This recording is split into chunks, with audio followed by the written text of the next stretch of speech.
Si è appena conclusa in Piazza dei Ferrari a Genova la partecipazione dei giovani di ANPAS all'iniziativa di Summit International, un flash mob che concentra in pochi minuti un'attenzione importante su fenomeni che si possono verificare quotidianamente. 70.000 in Italia sono le morti per arresto cardiaco l'anno.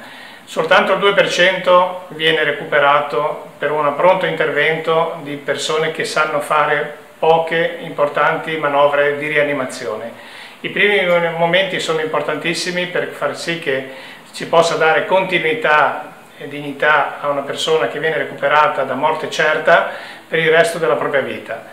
Questi momenti servono proprio a richiamare un'attenzione da parte dei laici e delle persone che non sono addetti a questa attività per vedere come poter mettere nel proprio bagaglio nozionistico alcuni elementi fondamentali che possono essere tratti da corsi di partecipazione presso le pubbliche assistenze, preparazioni che possono essere fondamentali per la vita propria, per i propri cari, per i cittadini che si possano trovare in gravi difficoltà.